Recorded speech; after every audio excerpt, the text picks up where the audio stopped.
Jadi menurut Yorga nih, ekspresi kekecewaan, kekesalan anak muda di sosial media kabur aja dulu.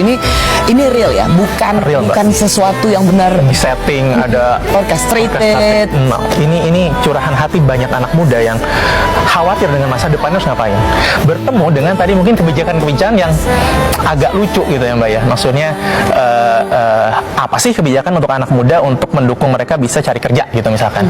Sementara kebijakan-kebijakan sekarang dengan ada pengentalan anggaran mungkin kita bahas atau kabinet yang gemuk, kok terlihat pemerintah tidak serius membahas kesempatan anak-anak muda ini untuk bekerja, dan ada kebijakan-kebijakan yang tadi agak aneh buat anak muda. Ya makanya ini meledak, keluarlah, kabur aja dulu lah, kita keluar dulu selagi kondisi saat ini. Sebenarnya lebih pada capek deh. Capek gitu ya? udah frustasi dengan kondisi yang kabur aja dulu ini santer, bukan hanya di TikTok tapi di berbagai media massa.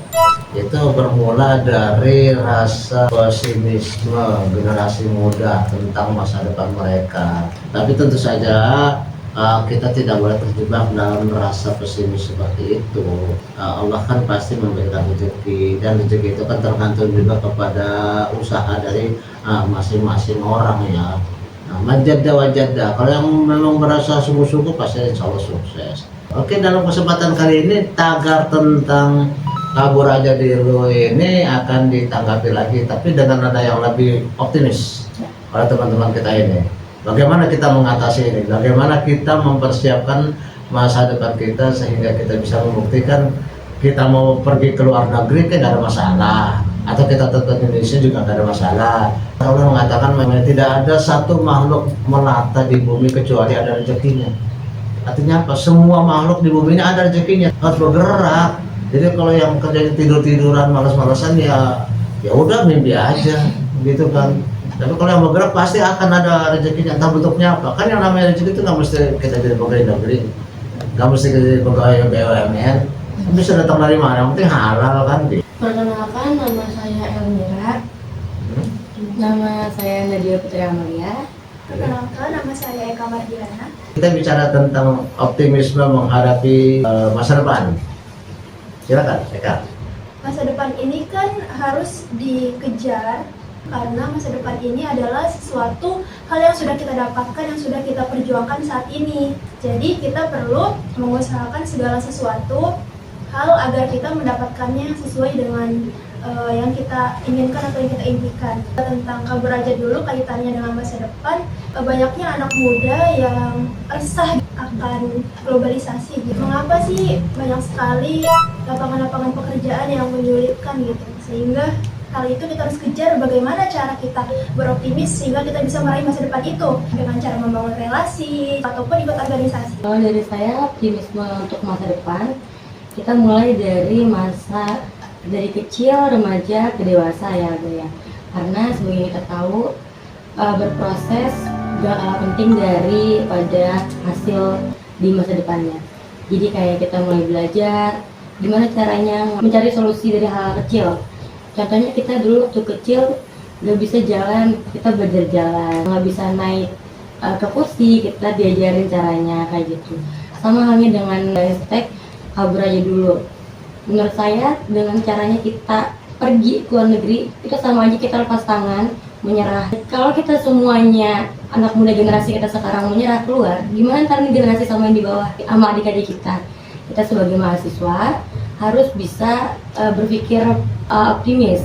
Kalau kita selalu pesimis kayak gitu, lama-lama justru negara ini akan hancur bukannya berkembang. Menurut saya optimisme itu sikap positif yang berfokus pada kemungkinan baik yang bisa terjadi meskipun dihadapkan dengan ketidakpastian. Kabur aja dulu gitu, kita keluar negeri gitu, kita bisa melihat kalau di sana tuh yakin gitu loh. Kok udah bisa bilang di sana kayaknya lebih baik? Kalau dilihat dari sosial media. Nah, kamu waktu masih kecil kan tadi belum bisa jalan ya? Ya. Apa kamu baru begitu lahir kayak ayam langsung bisa lari? Enggak dong, belajar dulu. Jatuh bangun lagi. Ada bayi yang bilang kapok buah gitu. Artinya semangat apa? Semangat bayi justru harus kita contoh. Kenapa gila udah tua aku malah takut? Nah, jadi artinya mungkin itu suatu pembelajaran ya ketika kita mengalami suatu masalah. Sebenarnya dari pemerintah Itu kan berarti ada suatu upaya untuk melakukan suatu hal pembenahan yang tadinya korupsi dengan nyaman, akhirnya sekarang kan kemudian kebongkar. Tapi ada satu hal lagi yang perlu kita garis bawahi nih, ya, karena seorang pemerintah saya harus menjelaskan kepada anda mahasiswa. Nah, ada Rantara itu kan, Daya Anagata Nusantara, tahu nggak itu? Tempat untuk investasi. Tempat, maksudnya gimana? Kita kan biasa sebagai warga negara Indonesia ini kan belum ada tempat untuk investasi yang benar-benar terjamin gitu Mbak.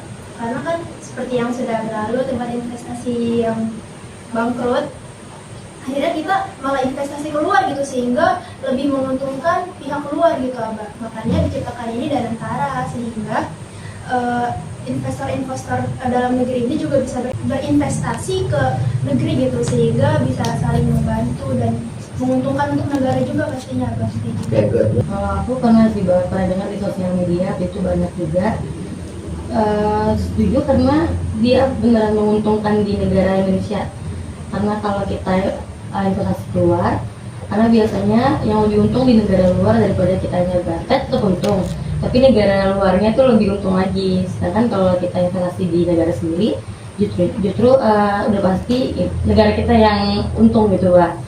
Dan antara itu sebenarnya merupakan upaya pemerintah untuk melakukan pengerahan kembali dana-dana yang tersebar di seluruh sektor, baik itu di pemerintahan maupun di BUMN maupun yang lain, supaya lebih terfokus, supaya lebih bisa dikendalikan. Karena kita tahu setiap BUMN itu punya kekayaan yang besar-besar, ya baik di Pertamina maupun di PLN maupun di mana di KAI dan sebagainya. Begitu juga anggaran pemerintah yang besar-besar ribuan triliun itu semuanya tidak semuanya tepat sasaran, banyak yang kurang tepat dan banyak penyalahgunaan sehingga muncullah peluang-peluang, lubang-lubang untuk dikorupsi ya. Inilah yang kemudian dilihat oleh presiden kita yang sekarang sebagai suatu hal yang harus dibenahi. Makanya kemudian dilakukanlah supaya di semua sektor itu dikendalikan ya, dana yang tidak efisien kemudian dilakukan relokasi, kemudian dari BUMN yang tersebar itu jadi disatukan, kemudian bagaimana kita hasil penjualan produk-produk kita seperti migas, seperti sawit, seperti nikel, batu bara, emas, itu kan supaya dijadikan satu terkumpul, itulah yang kemudian disebut sebagai Daya Anagata Nusantara. Daya artinya kemampuan, Anagata masa depan, Nusantara Indonesia. Jadi kemampuan Indonesia di masa depan gitu begitu. Nah, dana yang dikumpulkan itu kemudian nantinya akan dikontrol secara ketat dan kemudian akan disalurkan ke sektor-sektor yang dianggap strategis, misalnya pembangunan 20 proyek raksasa, di mana proyek-proyek itu nanti akan diarahkan kepada padat karya. Inilah untuk menjawab pengangguran itu. Ya, jadi kita berdoa mudah-mudahan ini benar-benar terwujud seperti yang diharapkan oleh Bapak Presiden, sehingga nanti ketika itu sudah berjalan, ketika kamu lulus, itu sudah terbangunlah proyek-proyek yang menampung tenaga kerja itu. Karena diharapkan itu nanti akan ada jutaan tenaga kerja diharapkan dari 20 proyek raksasa itu. Biayanya besar tapi dikontrol dengan ketat, dan bahkan mantan-mantan presiden kita diminta untuk menjadi pengawas serius gitu loh. Orang-orangnya juga diketatin banget siapa itu. Nah, oleh karena itulah satu hal yang saya sebutkan pada mahasiswa adalah satu, bahwa daya pikir kita, mindset kita, cara pandang kita itu nantinya akan berwujud dalam cara kita berkomunikasi. Kan ditentukan oleh cara berpikir kita. Apa isi otak kita itu akan keluar dari omongan kita. Makanya kemudian cara berpikir itu akan berwujud ke dalam bentuk komunikasi, juga akan mewujud lagi ke dalam perilaku. Apa yang kita pikirkan seumurnya kita kerjakan, betul nggak? Nah, perilaku kita itu nanti lama-kelamaan akan membentuk kebiasaan. Nah, kebiasaan itulah yang menentukan masa depan kamu. Kesimpulannya, bagian kedua dari diskusi kita tentang tagar kabur aja dulu ini adalah pemerintah bukan nggak tahu masalah ini, masalah tagar ini bukan nggak tahu. Justru pemerintah sekarang sedang bekerja keras untuk melakukan suatu tindakan-tindakan pembenahan bagaimana supaya kita bisa mempersiapkan berbagai hal dalam rangka memajukan Indonesia sehingga ditargetkan 20 tahun lagi Indonesia emas dengan pembangunan berbagai macam proyek, dengan pembangunan berbagai macam infrastruktur, dan juga dengan mempersiapkan manusianya dengan makan bergizi gratis. Ya kan, itu kan upaya-upaya menuju masa depan di mana nanti diharapkan ketika kamu yang 20 tahun lagi masih segar juga baru 40 tahun. Tapi kalau pemerintahnya sedang bekerja keras mempersiapkan ini, lah kamu juga harus dong, ya kan? Karena masa depan bukan masa depan pemerintahan sendiri. Pemerintahan dibentuk untuk kita kan. Kalau pemerintahnya kerja keras, kita di sini santai, jangan harapin. Baik teman-teman, ini yang kita bicarakan, Anda juga Anda ingin mengetahui barangkali ya. We are the Indonesian, ya, Unis, ya. Itu juga adalah mahasiswa dengan kualitas yang baik, ya. Oke, kita tutup dengan ucapan wabillahi taufiq wal hidayah. Assalamualaikum warahmatullahi wabarakatuh.